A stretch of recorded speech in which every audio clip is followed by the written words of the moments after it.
Good morning, everyone, and welcome to Openpay's Investor Briefing. My name is Jane Lowe, and I'm the Managing Director of IR Department. It's a privilege to be supporting Openpay on investor relations.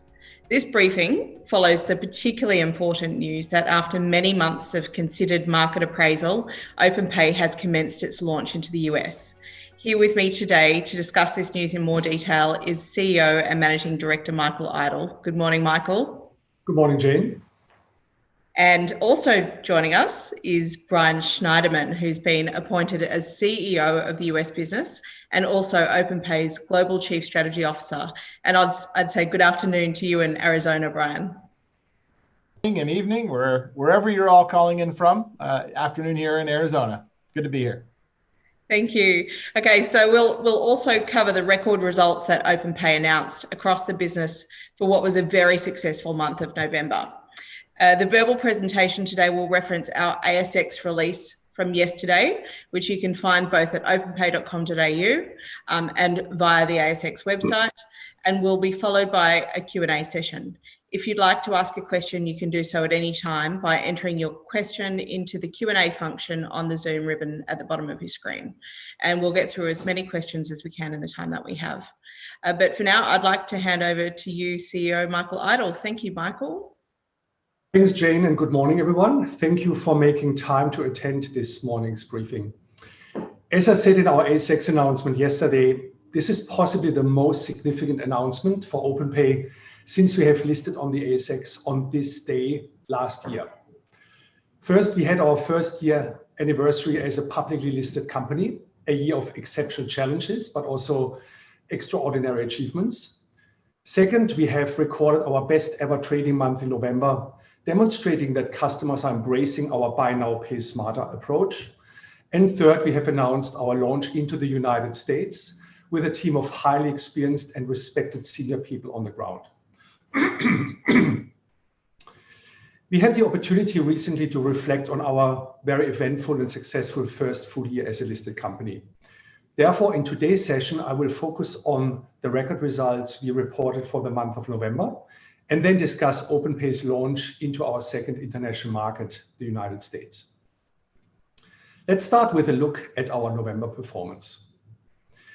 At end of the month, our overall active plans were up 232% versus PCP, while active customers were up 139% on PCP. Active merchants grew 35% on PCP to 2,476 across all verticals.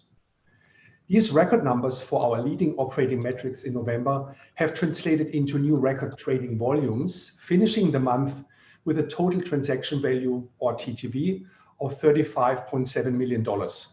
This was a significant increase to our previous record of $25.8 million in October. The month also included the best week of TTV ever, finishing at $10.9 million. And Black Friday was the best day of trading in history, with TTV finishing at $2.3 million. These excellent outcomes were driven by a combination of internal initiatives designed to activate merchants and strong promotional activities around Black Friday, Cyber Monday, and Click Frenzy. Also supporting these numbers was the extremely strong performance of our UK business, which saw further accelerated growth. Active plans were up 1,919% versus PCP, and active customers were up 961% versus PCP during November. Obviously, all from a relatively low basis, but still accelerated growth over the last period. This was a record-breaking month for the UK, with TTV up from the previous record in October by 112%. November for Openpay UK also included the best week of TTV ever, and Black Friday was also the best day of trading in UK history. As per our recent strategy update at the AGM, to focus on strategic partnerships and significant merchant wins for scale, we recorded some great new agreements and launches in both markets in November. In Australia, we signed new merchant agreements across each of our verticals, which include retail and also the differentiated healthcare, automotive, home improvement, and lately memberships and education segments. I will just call out one of those today in particular. Following an initial pilot period over 9 months, Openpay and Hearing Australia executed a national contract, which will see Openpay become the buy now, pay later provider for Hearing Australia's customers in all of its permanent locations. This is a partnership which we have been working on for a long time, and we are very pleased to see it proliferate nationally now as well. On the B2B front, the rollout of Openpay for Business into Woolworth's B2B customer base is proceeding as planned, with continuously increasing chargeable transaction value. We have also progressed our B2B customer pipeline, and several discussions are at the contract negotiation stage about the software as a service solution. In the UK, merchants have grown to 53 with brands including the Hut Group, Look Fantastic, Elite Pro Sports, Fragrance House, Nexus Home Learning, and others, launched right in time for the peak trade season. These new brands complement existing partners like JD Sports, Ideal World, Watchshop, The Rug Company, and Wolves FC, extending the availability of our differentiated plans across multiple retail categories, from fashion and lifestyle to home, health, beauty, sports, gifting and education, toys, to provide customers with great choice for their lifestyle purchases. Overall, we are very pleased with the continued excellent performance metrics, operational and financial, in the UK, demonstrating our ability to launch into an overseas market and build a strongly growing business with a differentiating product, which resonates with sophisticated merchants and highly demanding customers. This provides a nice segue into the other main reason we are here today, which is the announcement that we have commenced our launch into the US market. This is obviously a hugely exciting opportunity for Openpay.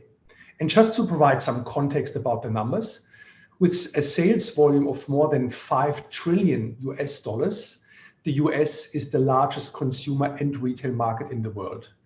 And in addition, there are significant transaction value pools in sectors like home, health, and auto, where we can provide merchants and consumers with an attractive opportunity to responsibly spread payments for what they want and need over a longer period of time.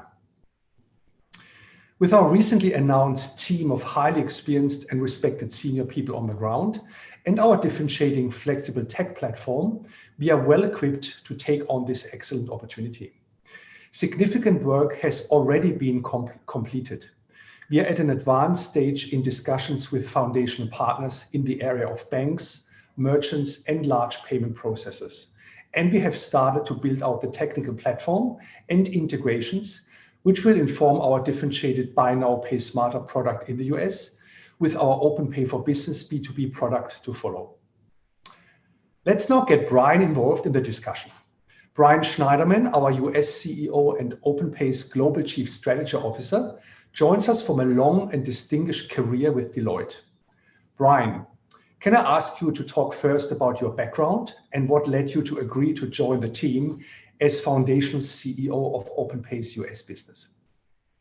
Thank you, Michael. And I just want to say first, I'm really thrilled to be here joining you all and the amazing Openpay team. Of course, all the investors that are listening in. It's an exciting time on an exciting journey.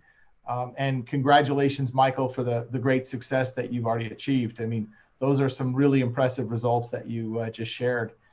And thanks for the opportunity to introduce myself to everyone on today's investment community call. So let me share a little bit about my background, and then I'll get into why, in particular, this opportunity was just so compelling. I had to jump in and join your very exciting journey. So I've been in the payment space for a little over 30 years. I've been exclusively focused on payments in the payments industry for the last 14. So just about half of it, I've been leading practices at Deloitte, the payments practice, over 1,000 people, about 60 countries, 64 to be exact, concurrently at the same time. I've been very hands-on. I do love to get into details, as Michael and the team know. I work extensively with not only the large payments companies, but directly with the merchants, and as well the governments. designing and executing very big, bold payment strategies, their operations, standing up their technologies. Some really cutting edge stuff too, like building and deploying the new real-time payment rails around the world. For those of you that might not be familiar, these new payment rails are transforming countries, entire economies, and large merchants in those countries are really benefiting from that. Of course, Australia was one of the earlier ones compared to the US, the UK as well. So I've been implementing the first real-time payment solution for the banks and the corporates and the merchants here in the United States. That's going to become important and valuable experience to us as we move forward at Openpay. And as Michael knows, because he's one of them, I've helped a lot of the global payments companies and merchants evaluate and launch new products, including buy now, pay later, a lot of buy now, pay later recently, entering new markets, going public, growing their market cap, really some clients achieving astonishing successes. And I get a lot of pleasure out of that, a great deal of pleasure out of making that impact for all of my clients that have been merchants and banks and processors, even helping run some of the operations. But now, after 30 years of doing that for quite literally hundreds of others, half of which was while I was at Deloitte, I cannot tell you how excited I am to do this now as the US leader for a great payments company, to actually be part of that journey from the inside with so much clear opportunity in the world's largest market. It is absolutely, as Michael laid out, a tremendous opportunity. The timing is very important right now. There's a window in the market. So one thing that the investors might be interested in knowing is that I have actually been working with Michael and his team for several months, preparing for the market entry, about 5 months. Great detail, financially, technically, from a market perspective on their partnerships, to what I like to call prime the market. All that work has been informed by all the needs and demands that my merchant clients who are realizing that they can't compete without a strong buy now, pay later and B2B solution set are asking for. Quite literally, they've complained to me about not having the right product. They're unhappy with the options that are out there today in the US. They're asking to find better solutions. And one of those merchants is actually talking to us about being a foundational merchant. There are several others that have been in discussions. They're really looking for something different. And that is something I want to leave you with. They're looking for something that's much more merchant and consumer friendly. And a lot of those other options simply don't answer that request, that call. So I'm thrilled to be here now to bring those clients, those relationships that I have, an option that answers the call and helps them drive success on an ongoing basis as their trusted partner now as part of Openpay, with an actual solution that I can bring to them and make everything that they want and have been waiting for. And as I say, these aren't just sort of hopeful words. These are clients that, one example is a large ticket healthcare client. We're already responding with a negotiation with them to help them on board.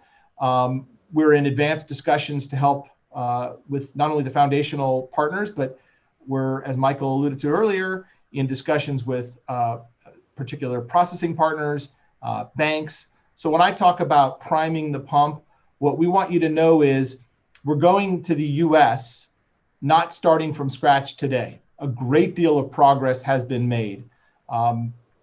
So that success, of course, will require all those key partners, and just super excited to say that we have a lot of those boxes checked.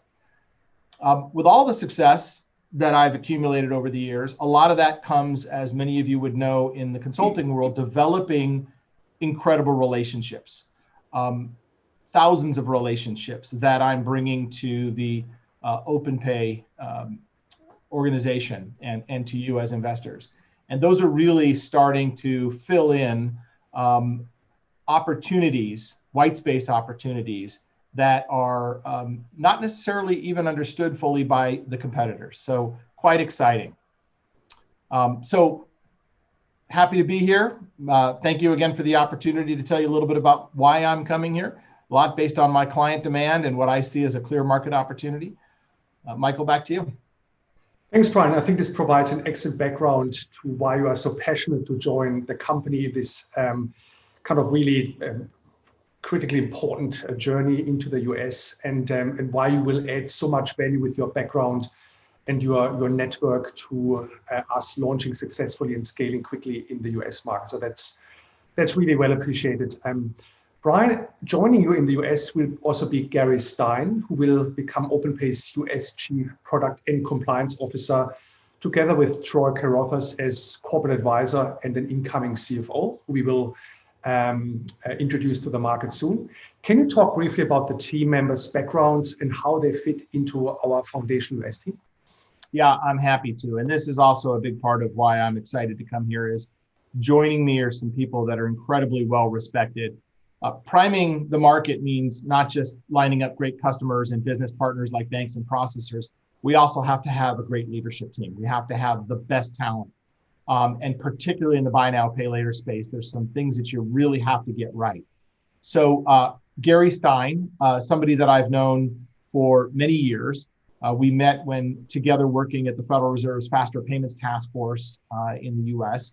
He is one of the most talented, respected leaders in the payment space in the United States. Gary works and is moving to Openpay from the payments regulator, the Consumer Financial Protection Bureau. And what I will tell you about Gary is he is always seen as someone with ideas and solutions to help the banks and the merchants, the payments companies succeed, rather than simply telling them what they're doing wrong. So Gary Stein is going to be an incredible asset. He's going to be, of course, the Chief Product and Compliance Officer, which is a great combination in this space. He also knows the buy now, pay later space extremely well. He had responsibility for those areas while at CFPB, and he'll be able to help us succeed by bringing those great solutions to consumers and merchants that are fair and transparent and smarter in every way that is the brand promise.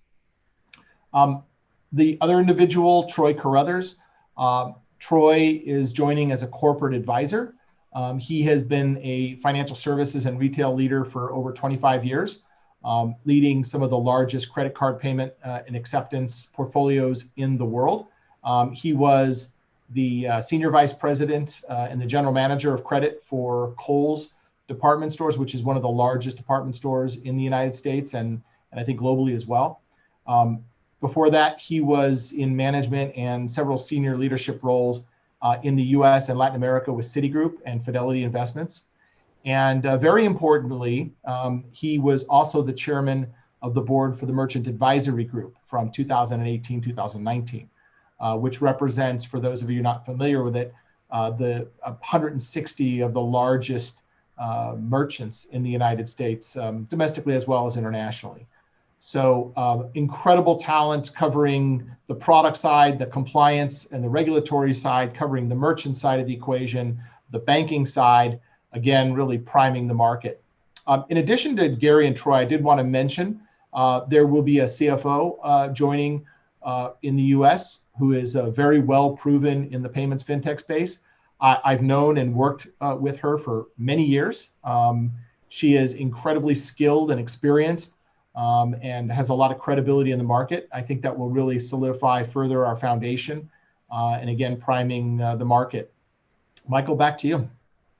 Thanks, Brian. And I guess really, I think what investors can take from this is really an excellent hand-picked group of senior people who will now come together, the core four, to lead our US endeavor. And I think this will also be particularly helpful to demonstrate the seriousness of Openpay's ambitions in the US and add to our credibility with incoming strategic partners, which you, Brian, mentioned across banks, payment processors, and obviously merchants as well. The investors on the call today will be interested in what our US strategy looks like. Can you talk about our strategy in a bit more detail? Absolutely, I'm happy to. So the US strategy is built really on three primary pillars. The first is a smarter, more responsible, more consumer and merchant friendly set of products, as I was describing just a moment ago. The second is a more wholesale approach to distribution. So we're looking at developing relationships with processors, for example, where we can be positioned to really dominate the market, have a lot of deal flow. Not an ISO model for you familiar with that, where we go merchant to merchant to merchant. Certainly there's big enterprise merchants that we'll have relationships directly with, but we're trying to build what will be a much more wholesale channel, and that's been successful. We are actually, as I say, in very good late stage discussions with the processor. And the third is a very strong sector-based approach, where we'll be positioned to really dominate specific verticals. Many of those that I think Michael referred to earlier at the onset of this call: healthcare, auto, and others where we can, differentiate products and create distinct value. I will say that, whether it's the healthcare, the auto, or home, home improvement as another very strong area that we're looking at as part of that strategy. Some of these foundational partners are square in that space. And it's not like Openpay is doing something it hasn't done well before. Most of you probably know those are very strong areas like dental within healthcare. And these foundational clients are in those sectors that Openpay already knows extremely well, so we can pivot from the strengths. It's also really clear from the work that I've done that deep integration with the processors and their vertical solutions wins nearly every time now in payments. I've seen that firsthand. I've helped build those solutions. That's going to be an important element across those three pillars. So Openpay, Michael, is, I think, really well positioned to take this success and this momentum in these verticals, not only in the US, but I think many of these, like the wholesale approach, really scale and are important globally as well. Very exciting. Back to you, Michael. Thanks, Brian. And let's just take this now from strategy into product. And Openpay is well known for their two main value propositions. The one being it's buy now, pay smarter, buy now, pay later product, if you like, but also the B2B software as a service platform, which we have rolled out successfully with Woolworth and more to come. What opportunity do you see for these two distinct products in the US market? Yeah, well, look, I think probably one of the most important things is consumers, particularly in the US market, I would say more so than many, if not most of the other markets, need a smarter way to pay. One example, the millennials, as many as 25% of millennials don't have or want a credit card. Now, you can look at different numbers as to what percentage you want to believe in, but the material number of that population doesn't have a better solution for smoothing out their payments, for extending their payments, for really important things. Gig economy workers, which is a huge part now of the US working population, they need a way to budget their payments. Small business owners, for one example is to replace their pizza oven that might have burned out in their shop. They need a way to smooth out those payments. And so it's a really, really important time, as everybody knows, to find solutions for the consumers and the merchants that can fill that void. Large enterprise merchants in the US, they also don't have an effective way to manage their business customers seamlessly, from account opening and purchasing to paying their invoices. It just doesn't exist. And there's a lot of attempts to try to do things, but really that space is still very much open. So I think the demand is clearly evident in the calls, as I told you, that I received on almost a weekly basis from merchants and corporates in the United States. They know that to compete, they have to offer, and in many cases, use themselves these smarter, more affordable solutions. And I think the Openpay solution is different. I know it's different. Its attributes speak to a different part of the market than the existing buy now, pay later and B2B competitors offer. Larger, longer, more flexible solutions for those that have to budget versus those who are taking undue risk or overextending themselves. And Openpay software as a solution platform in a B2B context has enormous potential, particularly as it's addressing large merchants' needs for a fully digitized way to provide their business customers with a better purchase and payment experience, and to manage all the accounts and invoicing more efficiently. So simply put, I guess the way to just boil it all down is I'm joining Openpay because the market has spoken to me And the market has spoken to Openpay. And we validated this through work we've been doing together while I was acting as your advisor. And now we get to bring this great company to the market, to the US together, and to my clients at the largest merchants and some of the largest corporates, which are in some cases, as I noted, are already lining up today before we've even put the platform in the market. So back to you, Michael.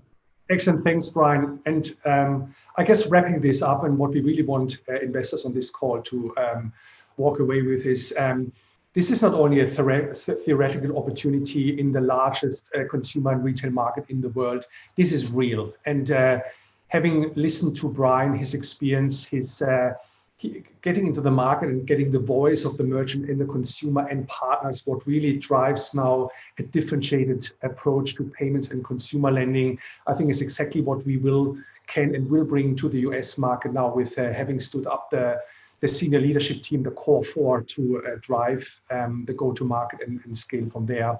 And really an exciting opportunity, Brian, to have you on board and the others. And we will obviously come back to the market over the next period with news how we proceed. But I guess the pipeline for partnership deals and merchant acquisition and standing up now the platform and integrate to make it really happen is rich. And looking forward to coming back to the investors and to the market in due course. It's also time now, and stepping back again more broadly globally, to thank you on the call and all investors for your trust and support during this very eventful and ultimately very successful first year for Openpay as a listed company. And as I said, we very much look forward to updating you as we continue to make progress with both our existing business and our US market entry, and wish you a good festive season, and please recharge you as well your batteries for a prosperous and healthy 2021. With that, I will now hand over to Jane to moderate our Q&A session. Over to you, and thanks again.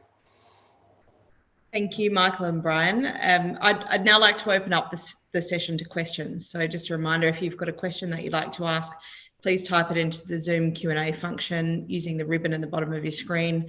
We've earmarked about 15 minutes for questions today. If for some reason we don't get to yours in time, please feel free to send it through to investors@openpay.com.au after this call.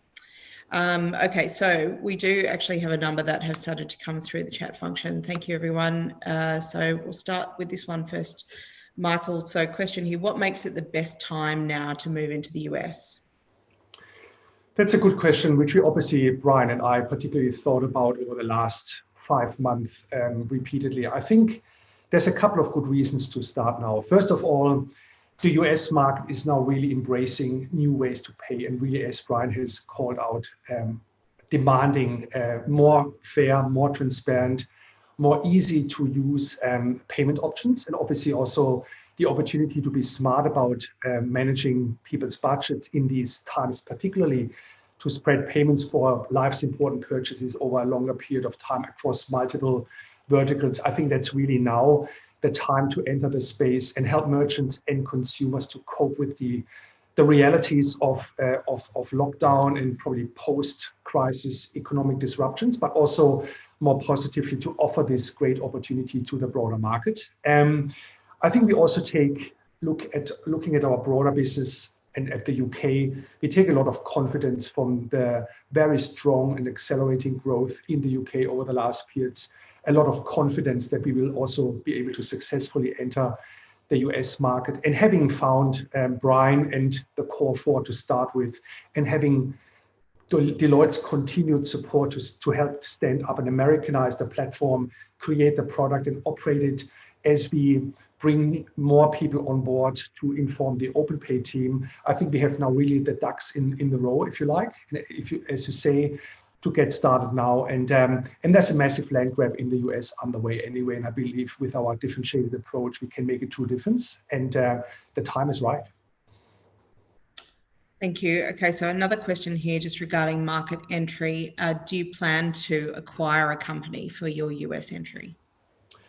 That's a good question as well. Obviously, how we have lined up now the process towards go live over the next few months is really to rely on strategic partnerships. And we called out payment processes, particularly to integrate into and become easily accessible for merchants to then offer our differentiated buy now, pay smarter product into the broader customer base. But also obviously working with banks for funding and distribution network and other providers and partners like merchants to get into that space across verticals. However, on the way into the US, we also have found some interesting potential opportunities for an inorganic addition to our organic strategy to grow the business. So we look at these things as we do it now also across other markets as we go. And if we find there is a strong value which a provider of a buy now, pay smarter solution, or maybe of an alternative digital consumer lending product could add to our journey, then we would be open to look at it. But our primary strategy is really to build on our existing strength with our flexible platform, our differentiated product and integrations, and rely on strategic partners to complement, to kind of round out the platform to then really hit the ground and scale quickly. Thank you. Okay, so one here just about credit licensing. So do you need to apply for a credit license for your longer term high value buy now, pay later plans? That's right, we will. And as Brian could allude to probably in an extended conversation, is there's quite a number of credit licenses which you are supposed to acquire if you want to play nationally on federal level and on state level.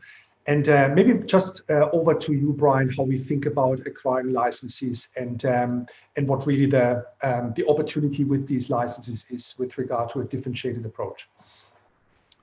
Yeah, I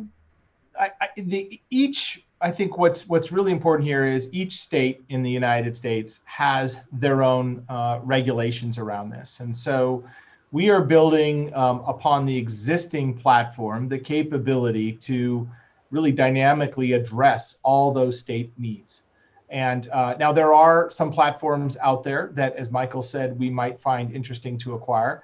But the platform as it sits today is being Americanized to be able to dynamically address all those needs. So that'll be an incredibly valuable asset to the organization. Also, there are certain things stylistically that have to happen, obviously, for the US market.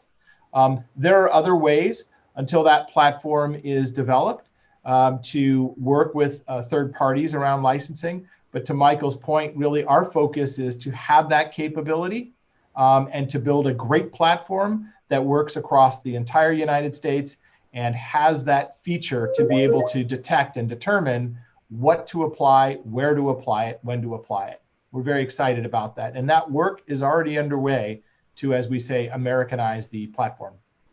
That's right, Brian, thanks. And to add with Gary Stein, who is probably the most senior expert in the market to exactly combine what consumers and merchants really like from a product perspective, but also what it needs to fully satisfy the requirements of regulators on federal and on state level to bring this all together, and will be the work to be done and continued over the next few months before we then really launch the product and go live. So good point. Thank you. Great. You took the words out of my mouth regarding Gary's his own background. Very helpful.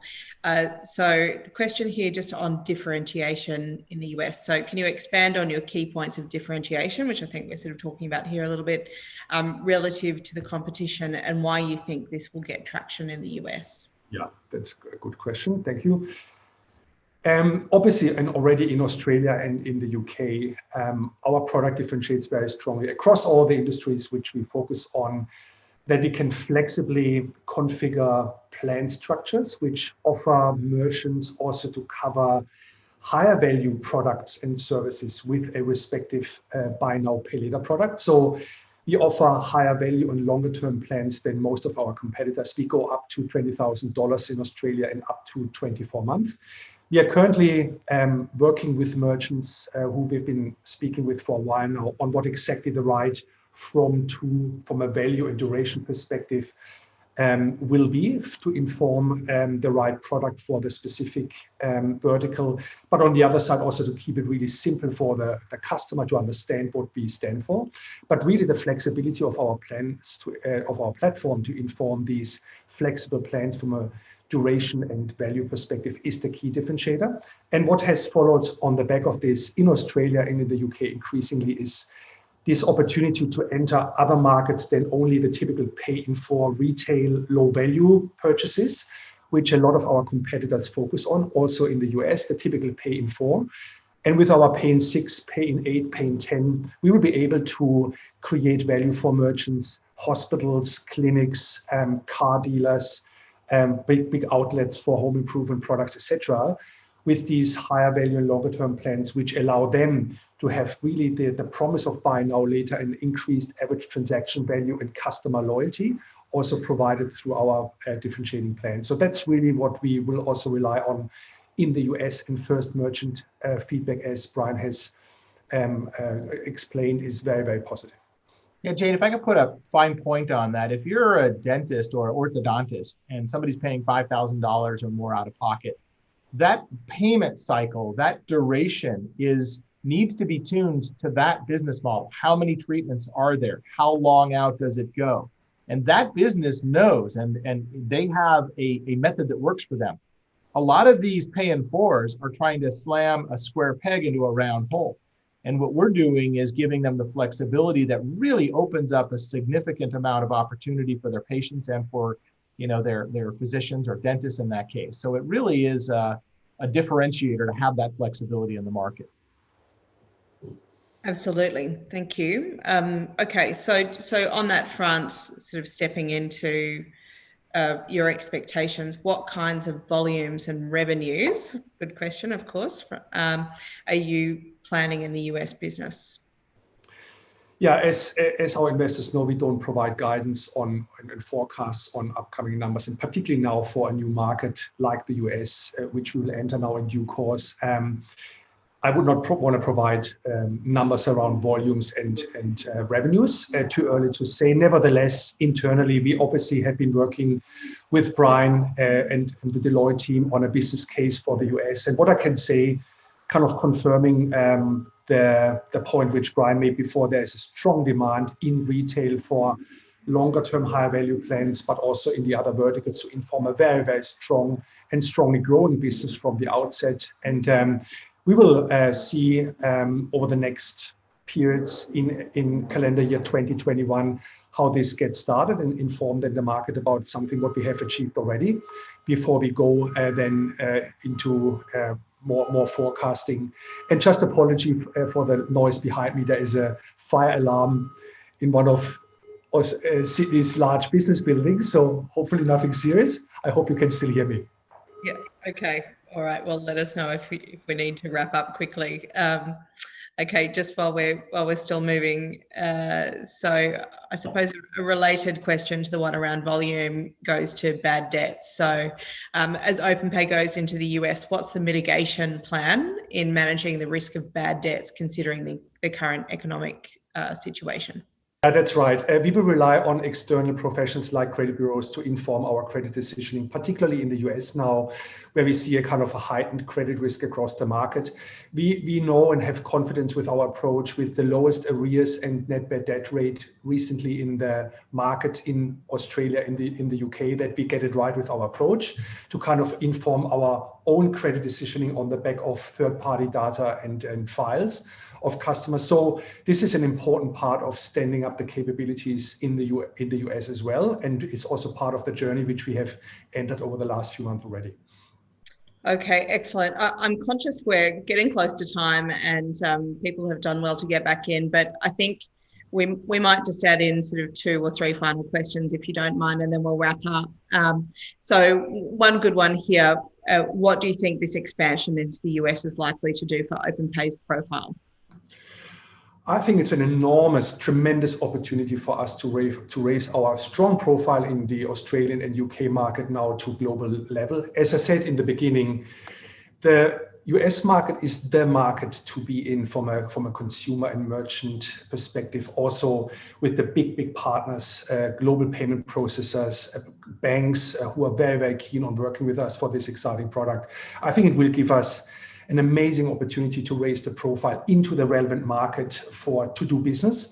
But importantly for us as a listed company, also bringing more high quality institutional investors on board, investing in the company. We hear from some of the partners, potential partners or partners to be in the US already, some interest in investing also into the company, because they do not only believe that we can add greatly to our joint business opportunity in the market, but also would want to kind of strengthen the strategic partnerships with potentially an investment further down the track. So I think that's an exciting opportunity in multiple dimensions now to enter the US market. And again, with a very strong, credible team on the ground who are well connected and well received as we have now entered these conversations, and feedback so far has been excellent. Great, thank you. We've sort of lost some of the questions that were in the former Q&A, but I recall one of them was related to how do we prioritise the markets that we're moving into and which other markets you're looking at. So we might make that the second last one and then we'll wrap up. Yeah, I think we have been consistent with what we have told the market over the last year, how we think about expanding internationally. We have delivered into the UK. We'll obviously grow there also into these adjacent verticals, having started in retail.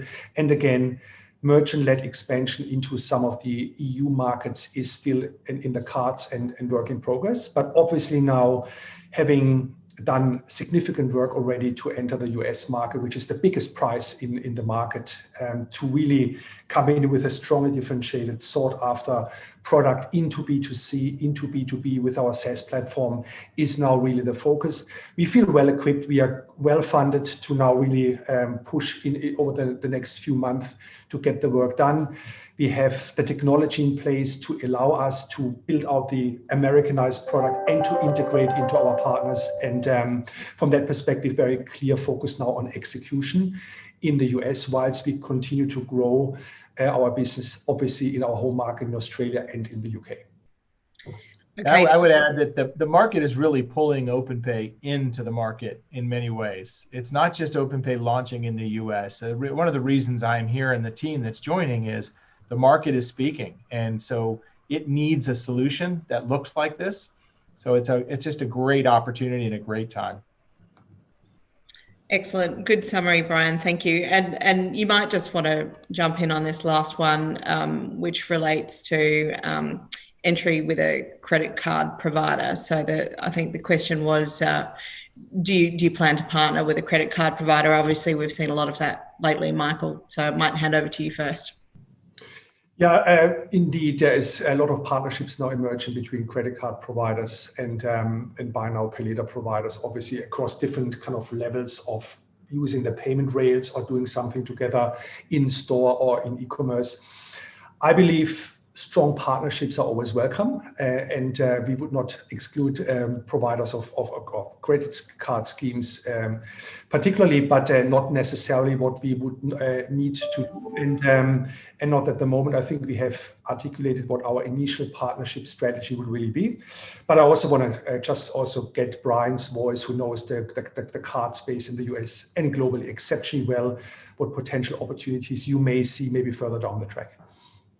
Yeah, the processors, really the greatest processors, really look out for their customers, the merchants, to help them pick what's the right solution, what's the right product for a given card present, card not present, point of sale online need. And so working with the processors is really like working with the advisor to the merchants. And in some cases, there's a card-based option or there's an adjacent card that's involved. But in other cases, it doesn't really involve a card.